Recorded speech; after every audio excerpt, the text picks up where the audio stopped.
It's odd. Hopefully that just means that they're gonna come out in droves and then they'll die at the next cold snap. That'd be kind Right? of neat. So we don't have them in the summer. So anyway, I just thought I'd throw that out there. Like, there's going to be all these distractions, and I'm going to act like they don't exist. I'm I can just do the going to same pretend thing. like. We'll be good. Let me go back because I want to do a proper introduction here. You're good.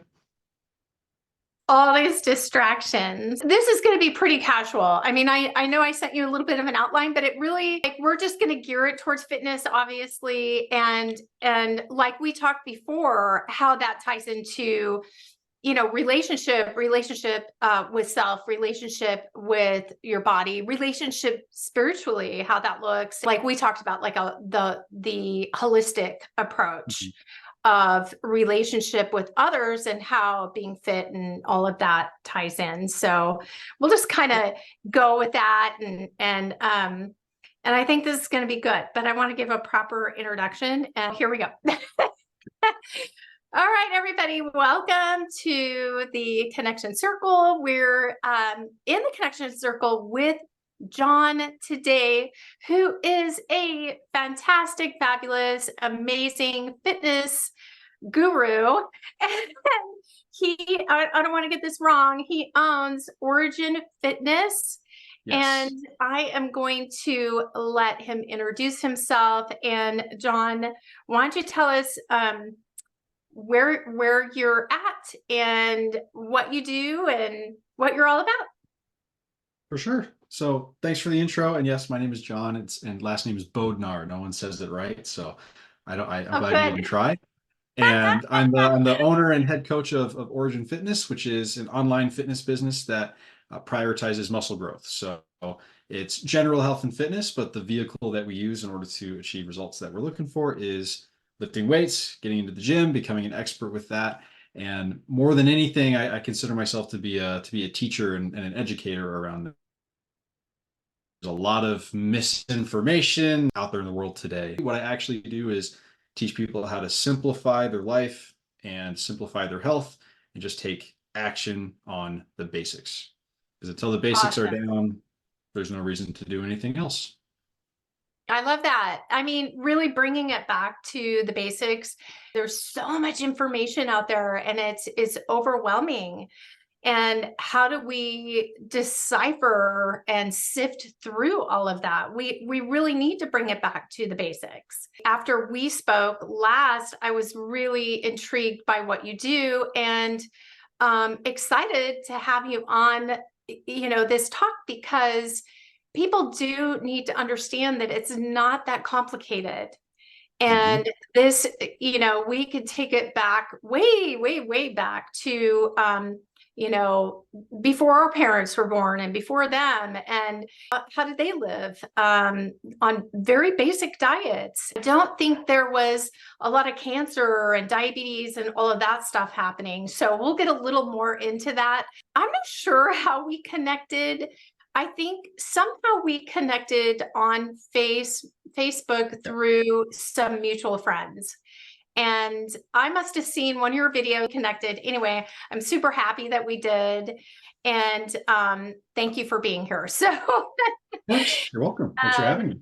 so I want to go back to maybe a little bit more of your personal journey and how did you get into fitness? Fitness quite literally saved my life. And I got married very young, which very young, very fast. We were 20 when we got engaged. We had been only dating for 3 months. So I was kind of thrust into adulthood really quickly by choice, of course. And so far that's worked out. But because of that, going into all these responsibilities and suddenly needing to be a totally different person had a pretty negative impact on my self-image. I started looking at myself both physically and emotionally like I felt like a child when I needed to be a man, be an adult.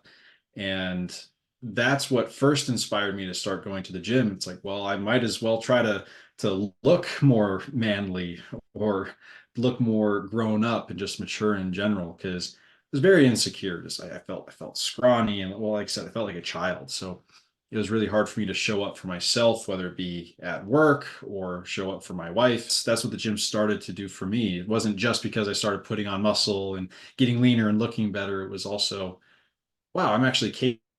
What a lot of my clients experience when they first get started is, wow, I'm a lot stronger than I thought. I can do so much more than I thought I could. Particularly women will say, like, it's so cool that I'm able to grab these 30-pound dumbbells and just do things. Yeah. Yeah. So that's what got me started was just, I'm very insecure. I need to do something about how I feel, or else I'm going to completely fail as a husband and future father and all these things. And as a result of that, it put me on a path of challenging myself, a lot of growth, literally and mentally, spiritually, emotionally. And that's what kept me from ending my own life at certain times. Wow. What a story. I mean, that I think a lot of people can relate to that, don't you think? I mean, Sure. self-confidence ties into self-worth and so many other, emotional aspects. And when you start to show up for yourself, I love that you said that. You start to show up for yourself, taking care of yourself. And I say this a lot, get up, dress up, and show up. I have to tell myself that.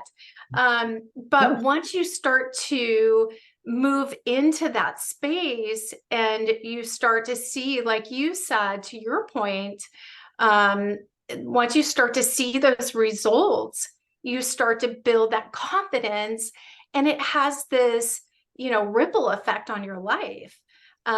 It opens up so many doors. It opens up doors to, in your workspace, employment, relationships, your marriage, as you mentioned. I really love that. That's awesome. That's such a beautiful story. And also, I don't want to go too deep, but I think it's worth mentioning that going to the gym and showing up for yourself and doing those things and building that self-confidence does help with mental illness and depression. Yes. Absolutely 100%. And it's a scientific, there's scientific proof of that. We won't go too deep into that, but maybe we do another talk about this and go a little bit deeper into the effects and what that looks like, and how working out affects your hormones and all of that, right? It creates balance, which creates Mhm. balance in your mental health. So Absolutely. yeah, so I love that. I'm trying to think. So I mentioned earlier, I had some questions, but I'm just like, I feel like we're just going to keep this super casual. Let's do talk about relationship though. How we kind of, talked a little bit about how we're in relationship with everything around us. Mhm. We're in relationship with people. We're in relationship with ourselves. We're in relationship with our bodies. And if you can go into, just kind of talk on that subject and what that means to you. For sure. I mean, I'll speak for myself here. It was the relationship I had with me that needed the most work. And even to this day, that's what I prioritize with my own, well, I call it the work, the mental work, and making sure that I am continually loving myself. For me, it starts with my self-love starts with going to the gym. It gives me Yeah. it gives me purpose. Like that's what I literally what I wake up for, is to go take care of myself and my physical health.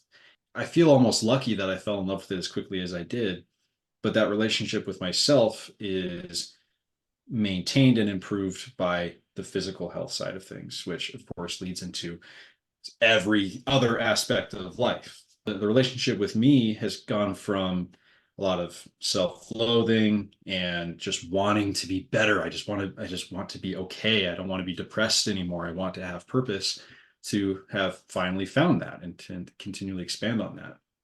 And if I never did, how in the world could I build a relationship with anybody else? How could I build a relationship with my wife? I'm a Christian. How could I build a relationship with God if I don't even love anything about me?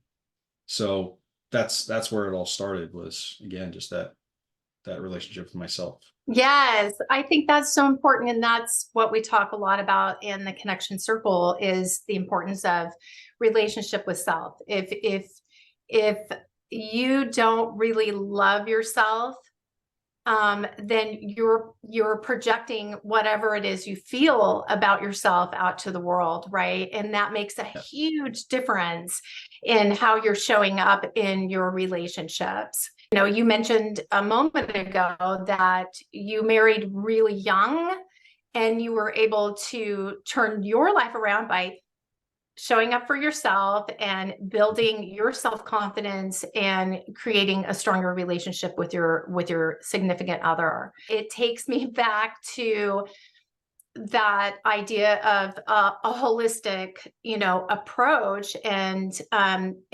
we touched on that last time we spoke. And maybe you can speak on this a little bit more, and how your program really drives that home, really brings in that holistic approach. Speaking generally outside of my program, it's important to keep in mind that most people get started with health and fitness from a more negatively driven standpoint. You're not just, if you don't like where you're at, if you really hate your body or just are not satisfied with how you look and how you feel, you're not going to start going to the gym because you love yourself. And some people do, but that's 95% of the time. It's going to be this start with, that's okay. It's okay to go to the gym because you're not happy. It's okay to start taking care of yourself because you don't love yourself yet. Given enough time, it'll shift from this self-loathing motivation into the self-loving. The self-loathing motivation turns into the self-loving inspiration. It's okay if it's not for the right reasons yet, because that's going to morph into the right reasons. I share that because I believe too many fitness coaches preach self-love too early. It's something that takes time to create, time to build. So be patient with yourself. Now, from a holistic standpoint, and the actual strategic fitness, like what do you actually do? The challenging part is, because it takes so much time to go from the negative motivation to the positive inspiration, is most people don't stick to it for long enough in order to get there. And there's a million different reasons for that, but by and large, the biggest reason is they don't do a sustainable holistic approach. It's the fad diets, the detoxes, the fat burners, keto, things that aren't inherently bad on their own, but they're not something you're going to do forever and ever and ever. And so in order to turn this around into a self-love inspiration situation, you got to do something that you can quite literally do the rest of your life. Because you don't know how long it's going to take. It could take 5 years before you're finally doing it for the right reasons. And I Yes. promise you, most people are not going to be doing a detox and a smoothie diet and keto for 5 years straight. The motivation starts with this idea that I don't like what I see in the mirror.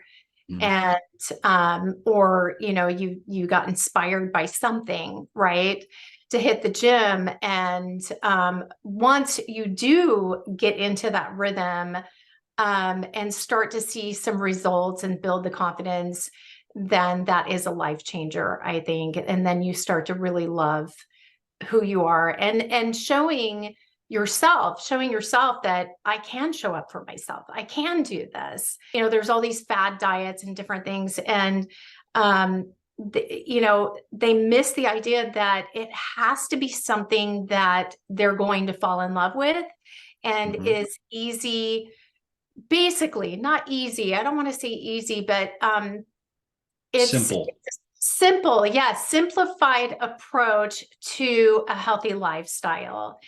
And that has to be something that you can do every day. It can't be the smoothie approach that you do every day. You're going to get tired of that. You're going to get tired of the keto approach. And I'm not saying those are bad either. I think you can incorporate all of that.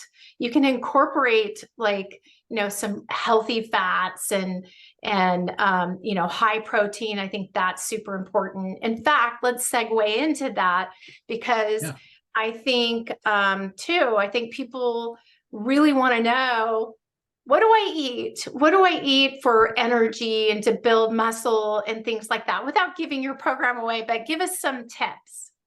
100%. So here's the overarching theme of, well, nutrition. The most important thing is literally giving your body enough of what it actually needs to thrive, get stronger, and just be healthy and functional.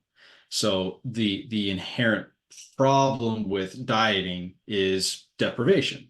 And not necessarily depriving yourself of calories, but depriving yourself of nutrients. That's where people get into, and there's a lot of challenges with that.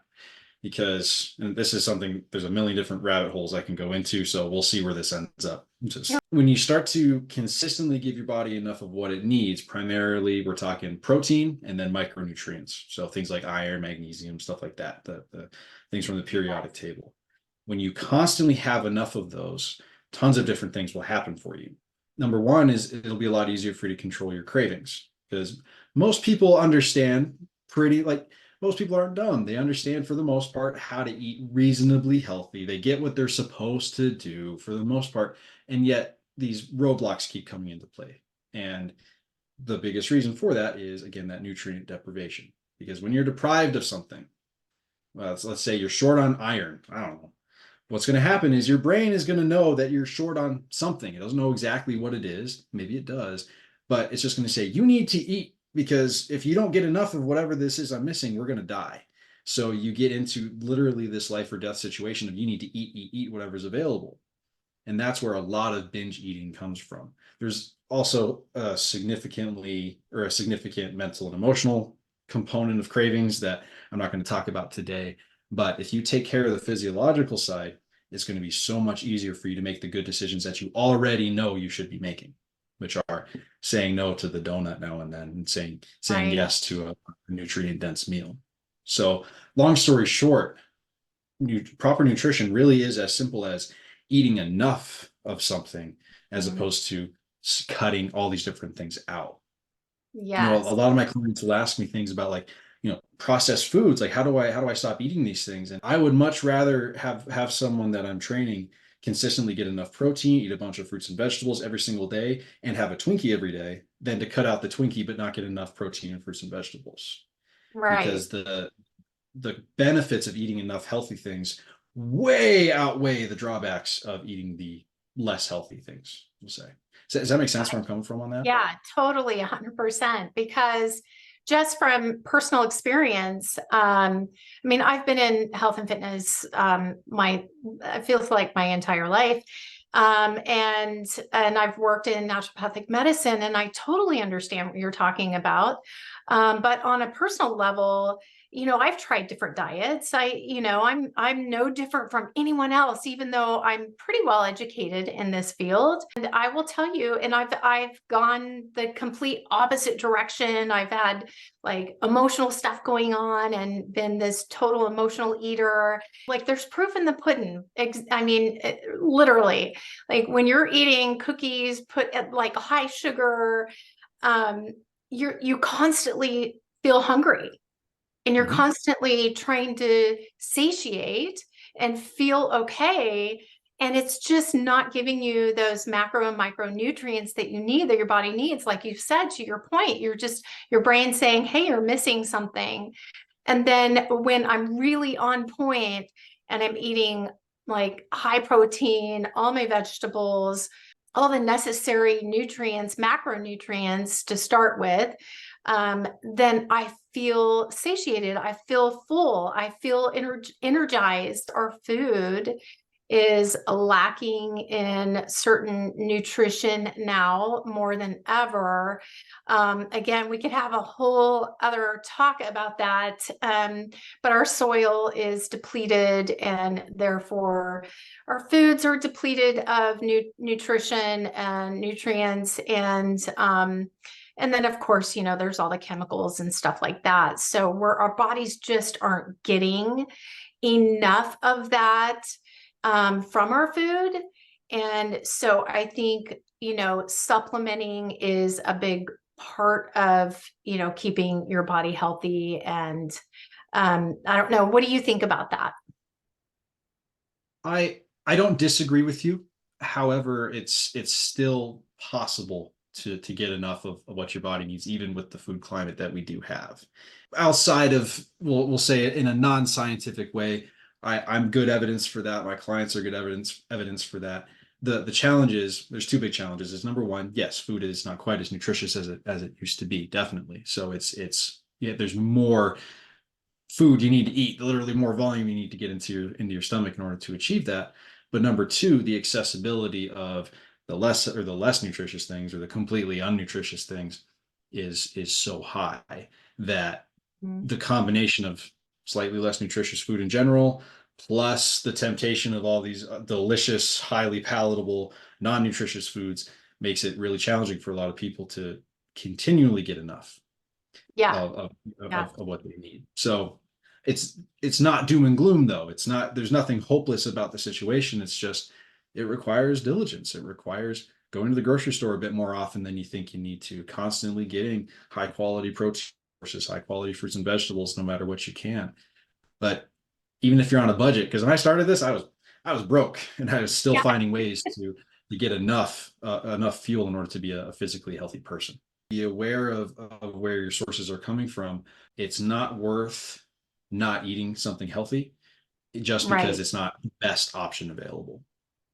Yes, I agree. There's two sides to that. If you have the ability to access organic produce and organic meats and different things in your grocery store, I think that's the better option. I am an advocate for supplementing just based on where I'm coming from would be, someone who is older and a little more mature and requires a little more of those micronutrients, and not absorbing as much. As even though I choose those organic options, it's challenging when you are on a budget. It's challenging, but what I don't like to hear is that argument that if you do have enough funds and you have the option between, say, the organic chicken and the non-organic, and you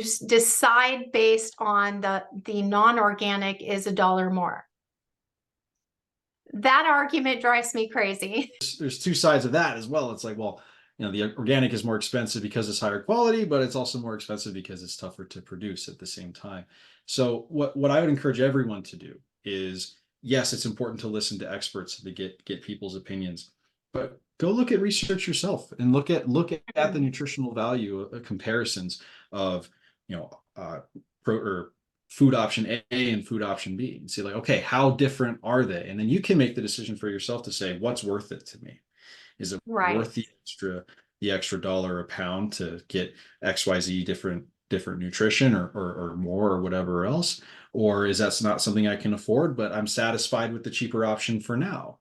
Because Right. when you can start to look at things critically like that, it cuts out a lot of the noise. And by the way, I claim that I'm really good at cutting out noise and keeping things simple for people, but I'm still contributing to the noise because I'm a professional putting my opinions and practices out into the Sure. world. So there's still more noise. Even I need to get cut out by my clients sometimes need to cut me out sometimes, just in order to make sure that they're taking action consistently. Because here's the deal. If you get too hung up on the details, your average is going to suffer. Your Right. best is going to be really great, and your worst, in terms of your consistency and performance, is going to be really low. So your mission as someone who's working on taking care of themselves physically and emotionally, about having really good days. It's about your average slowly improving over time. I don't disagree with where you're coming from around nutrients and whatnot, but got to be careful with giving people too many reasons not to do something, not to take action, and just get slightly better, this much better over time, week to week, improve your average. And that's what leads to incredible health, vitality, of course, better relationships, which is part of what I'm sure we'll talk about a little bit more. And with that focus, you'll keep doing it over and over and over again. So keep it simple. Yeah, I love So back that. to the very beginning, keep it simple, make sure that's good Yeah. enough, and Yeah. trust that you will improve over time. People will stick to it absolutely 100%. Based on my history, my education, my background, and it can be a little overwhelming. And I've actually had Yeah, people say that to me, like, okay, wait, time out. I need but you're absolutely right, John. I love that. And I think that's why I really connected to you. I like that you're taking a simple, basic approach and a very holistic approach. And I want to take that back to talk just a little bit about emotional eating and how maybe you might approach your clients. I know that emotional eating is a big part of this. And I'd love to hear how maybe your approach to that with your clients and how do you help them overcome some of that, emotional eating stuff. for sure. Yeah, it's a big problem that just about everyone experiences. I mean, I would venture to say every person on the planet who has access to lots of food has experienced emotional binge eating, myself Yeah. included. And it's quite literally a killer.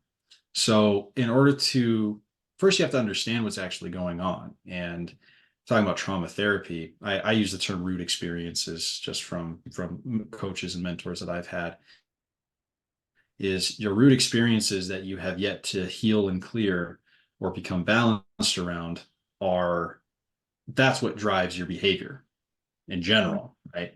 And if you have something that's particularly traumatic or polarized. By the way, the reason I use the term root experiences instead of traumas is because you can also have overly positive perceptions of an experience that lead to negative consequences. And I'm actually a really good example of that.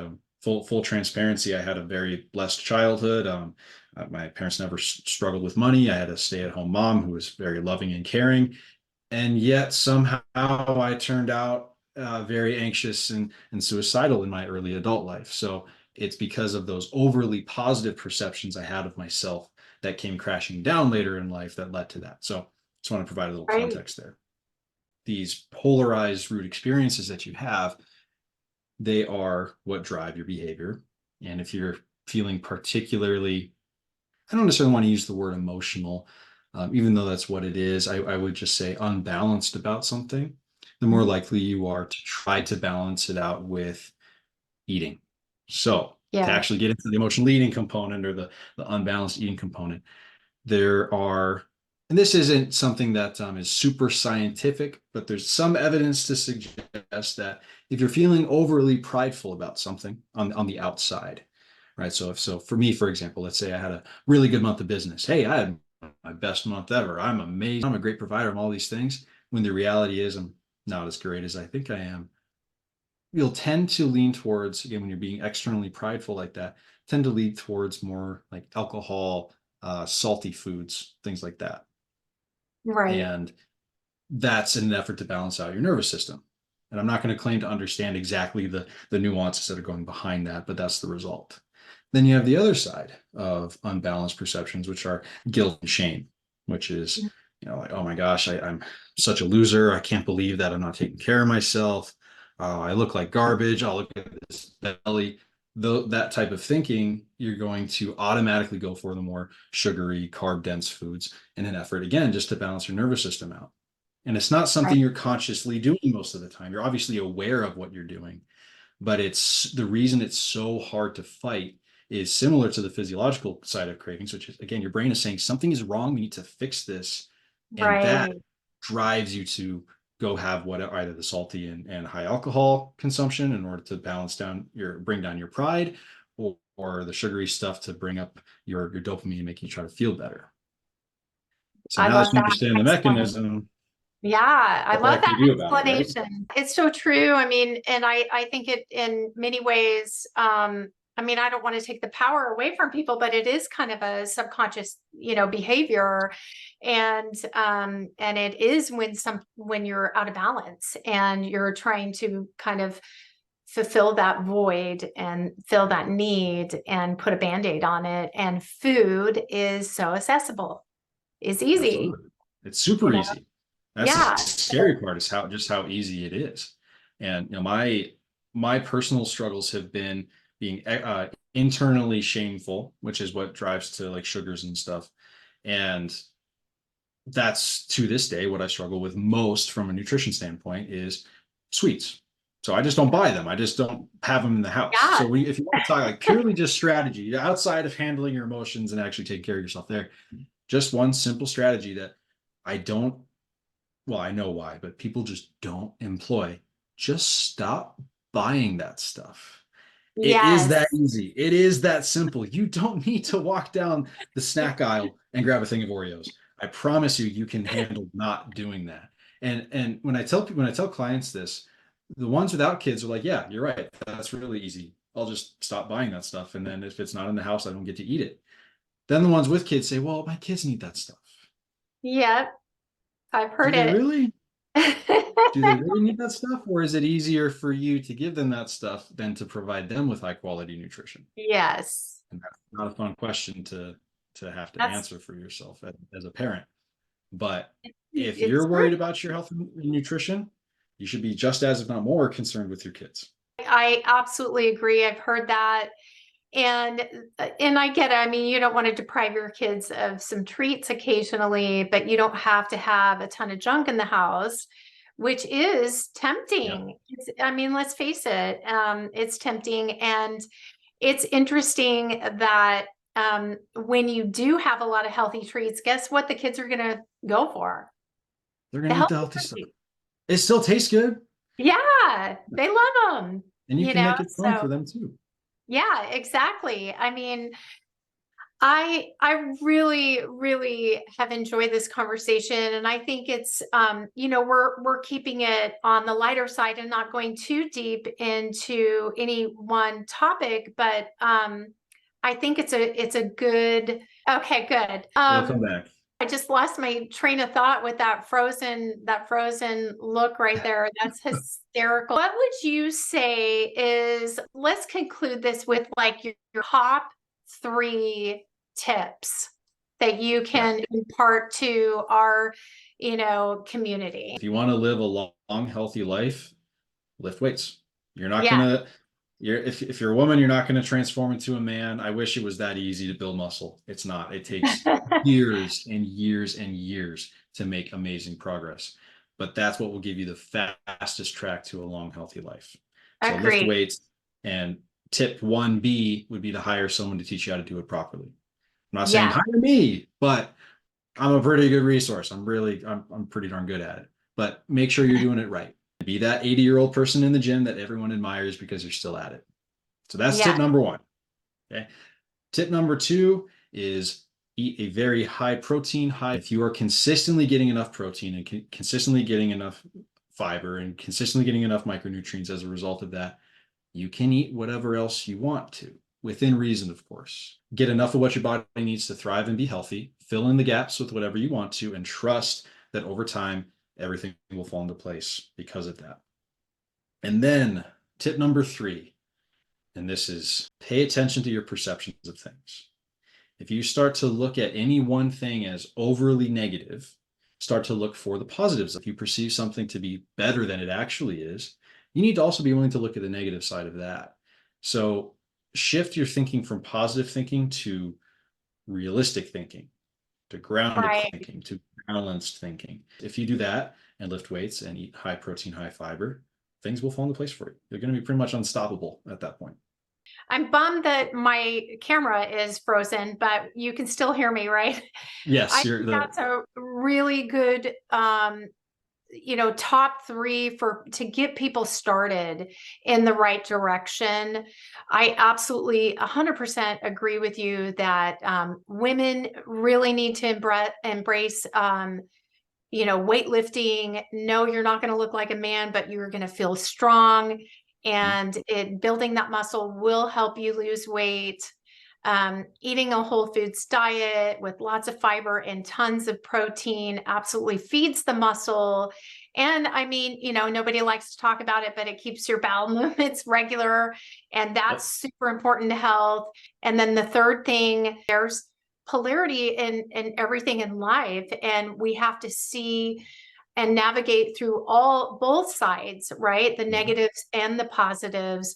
And what can we take from those negatives and create a positive out of the negatives? And so I really love that you gave those top three. So tell everyone in the connection circle how they can find you, because I think there are going to be some people that are very interested in your program. Great. Yeah. So you can, easiest is probably to find me on Facebook, which is how you and I connected. So hopefully you Okay. can see my name in this video. You can search for me at the time. Hey, you're back. Cool. At the time of recording this, my profile picture is just me with my wife. So hopefully you can find me there. You can Awesome. also look me up online. Origin Fitness is probably Okay. not going to show up on a Google search. I'm a small business and I haven't done search engine optimization or anything. That's So okay.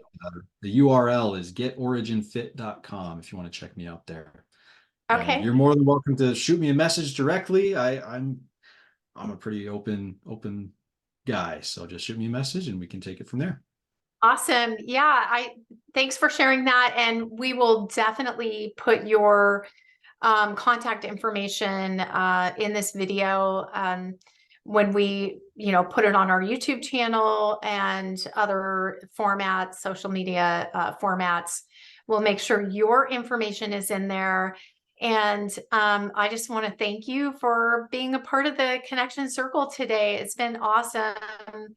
And I always kind of end these with, letting everybody know that they need to pour some love into it and live telos.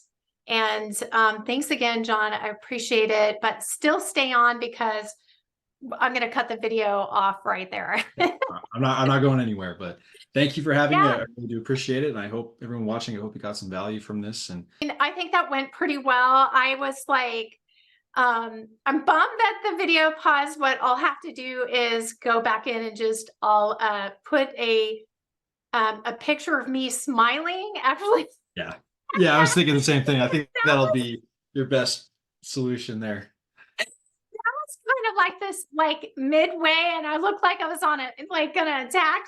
For what it's worth, I didn't think it was bad. So Oh, it's all right. thank you. Well, I would love to have you on again, and maybe, I don't know if you're open to that, but I would love to maybe go a little deeper into one particular topic or something. Yeah. Maybe we pre-plan. I mean, this was very off the cuff, and I like it to be like that. I like Me it to too. be more conversational. It's funny because my partner, she's a coach and she is very well planned, and I'm just like, we'll figure it out, whatever. I'm the same way, by the way. It drives my wife nuts because she's all like plan and Yeah, have everything out step by step, and I just whatever. Let's just go with it. we'll figure it So out. she Yeah, does a good job of making me a little bit more structured. I do a good job of making yeah, me a little bit more free flowing. I love, and that creates balance in a relationship. When they say opposites attract, it's you're creating some balance. Mm-hmm. Oh, it's disgustingly true, and yeah, a lot of people would say that would look at Nicole and I think that we're similar, but when you actually dive into like our real day-to-day life, yeah, we're Yeah, very much opposites, which is yeah. why we need each other. But I tell my clients when I'm doing relationship coaching and stuff, like, you're in your own little canoes going in this same direction, Mhm. but you still have differentiation of self. So you don't ever want to become in these codependent relationships, or you're kind of molding yourself into what you're, everything. You lose yourself if you Yeah. do that. So I think that, maintaining your, that differentiation of self is so healthy. It's Oh, for like, sure. you're at base camp, or you're doing everything, cooking together, doing everything. And then you go off and you climb your little mountains throughout the day. And then you come back to base camp, Yeah, and that makes you healthy as a person, and healthy in a relationship for sure. I And agree. we didn't really talk about, spiritual aspects of weight loss. I think that's super important that people have, some type of practice, some type of spiritual practice is so important to maintaining a healthy lifestyle and working yourself through some kind of emotional or mental challenges. I teach people how to meditate. Yes. In short answer is yes, I do. Yeah. There's real sit down work to be done on the mental side in order to, I mean, achieve just about anything. The approach is about finding that balance, but actually doing it in a sit down methodical type of way. But then there's also the more meditative style of just clear your head, get grounded, get back to reality, and let certain things go. There's both are very important along the way. Yeah. And I encourage prayer. I encourage, all of that to my clients, because if they're open to that, I don't push any agenda, but I certainly encourage that. You have to create balance. And that is part of that holistic approach is diet, exercise, spirituality, all of those things come into play in creating a balanced you. So I wouldn't mind, throwing in a little bit more about, a spiritual approach. And I don't know if you're open to that. I am. And what that looks like. Do you discuss that with your clients at all, or?